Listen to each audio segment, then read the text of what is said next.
morning. So, ako dahil una-una sa tanan ako si Jazzer is Dalahigon from PSA 1H.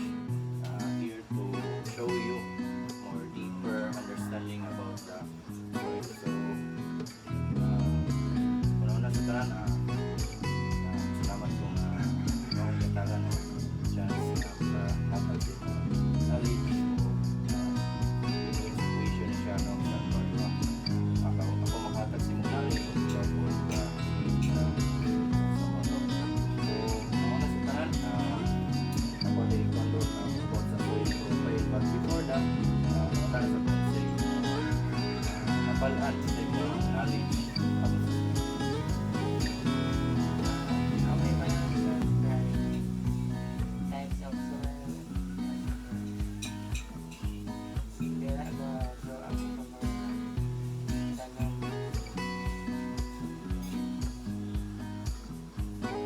So much from the girl.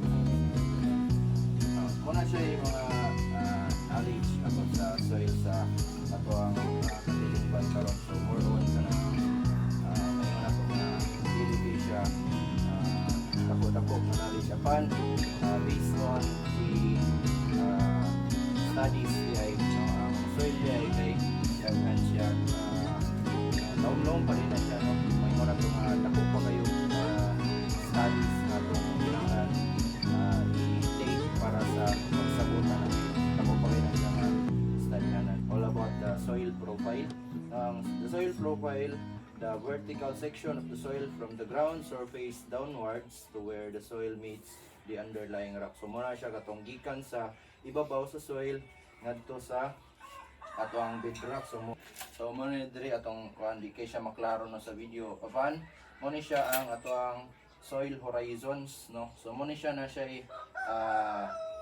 unom ka layers. So mo ni siya ang horizons, mo ni siya gitawag nga layers sa soil ang horizons. No na siya O, na siya A, E, B, C, R. So mo na siya ang ato ang mga horizons. So atong pinakauna ta ipa sabot na rin ang una, nadri ang O nga horizon. So muna ang O nga horizon, no, ito magkita rin nga panday ni siya kaning sumala pa sa ito ang knowledge nga na take ang O horizon, muna siya di ang organic horizon. So nadri ito magkita man diya sa mga palibot nga kaning organic nga part diri nadri itong ga-decompose ang mga tanom-tanom kung itong malata siya matingala ka diya pag kanang dahan kayo mga nalata nga butang pag kalot nimo na pag wakli lang nimo sa sagpot makita nga itom siya. So mo na siya itom nga part mo na siya gitawag nga o horizon or sa kuan pa nga organic na diya tanan ang mga kuan mga tambok nga part no diya tong ginaingon sa uban nga mo na tsada iabuno no mo ni ginaabuno pud sa uban. So og sa ikado day mo ni siya ang A horizon. Ang A horizon mo siya ang surface horizon. Typically, the uppermost mineral horizon containing an accumulation of organic matter, dark brown or black color ang iyang soil. So, drain na siya, ubos-ubos lang ni siya sa O horizon. No? Nagyapon diri ang kay tungod kay dool ra man kay sila, so magkamao-mao ra ilang color. Apan mo dyan ni siya main diri nga ang O horizon dito ang katong accumulation sa mga dead nga mga plants o mga living things no diya siya ga accumulate. So mo na siya the soil color niya no itom dark brown. Then nadia ang mga moron na jud ang gamot sa mga tanom nga moron kanang mga gagmay nga tanom mga plants lang diri ang sa A horizon nato makita. Then microorganisms are abundant.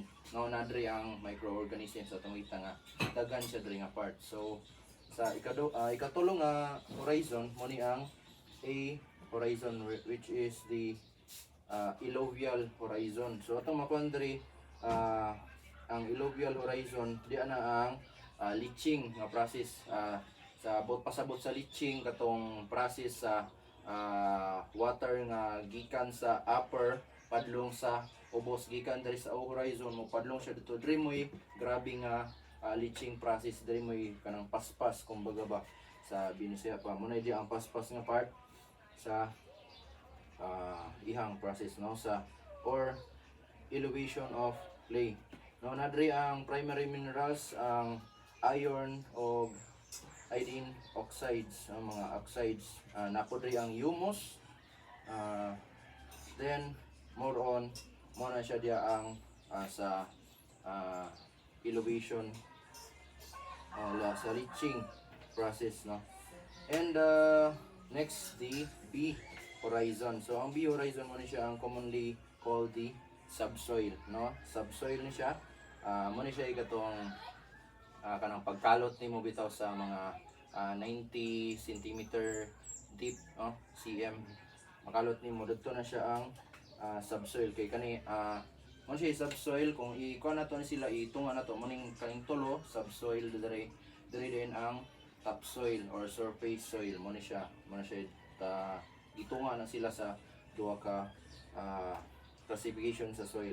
So na di ang commonly called subsoil, the elevation, the washout. Dre kumbaga kung dre magkuan hinahinay pa to dre ang iyahang kanang pag leaching. So dre din ang nagya po leaching process dre kay more on lagi padlungay man siya paubos. So makita na to dre mag wash out yo daw ang tanan materials taking place from the above even from the below. So dre siya mag kumbaga magtapok sa B. And sa C, dre sa C mo ni siya ang unconsolidated horizon. So mo ni siya ang partially decomposed parent materials. Na dre ang partially decomposed nga mga parent materials day no atong mabalaan. So na dre ang mineral materials. Nadidagan kay mga mineral materials sa C horizon.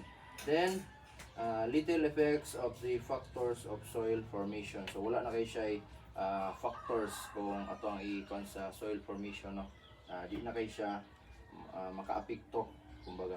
Then dre sa last mo ni siya ang the underlying consolidated bedrock. So na dre ato makita ang kinalasa na gyud katong mga bato na gyud katong kung makita niyo ang bedrock grabe kalapad. So dre na siya ang last kay kumbaga di na jud makasulod po diya ang soil kay ang bedrock magud flat magud siya. So atong mga kuan nga dili na gyud makasulod itong soil moron mga bato-bato na dayon paubos ana. Then diri ra taman dayon ang maong horizons no nadia ang granite, nadia ang sandstone o ang limestone. So atong makita diya mo ni siya ang horizons sa usa ka soil. So mo to siya ang ato ang may hatag karon sa imong nga knowledge about sa soil na kumbaga atong mga diri ato nang mga bal-an kung unsa pa day kalawom, unsa pa ka daghan ang atong mabalan about sa soil. Di lang siya kumbaga kanang ibabaw lang dito lang ka magtanom kun dili na pud siya daghan nga mga butang nga may tabo diya sa soil. So mo to siya karon. So for the last atong pangutana kung naba kay unsay imong karon nga nakabalo na ka unsay imong maingon about sa soil. Umayon sa about sa soil karon is nadipin akong knowledge about the soil. Nakuan po nga kanang naday unong kalayer ang soil and then kung unsay mga unsay functions sa its part sa soil. So Yeah, mga tao na ito. so mo to. So atong makita diya nga dako-dako pa yun siya kanang impact ang soil no dako-dako kay siya taas kay na yung mga process diya na yung mga bisag unsa nga mga kuan nga wala pa nato nabalan sukad nga karon atong nabalan day nga mao day na siya ang soil. So salamat kay sa imong gihatag nga time, sa imong gihatag nga paminaw sa ato ang lesson karon nga kabuntagon o moro to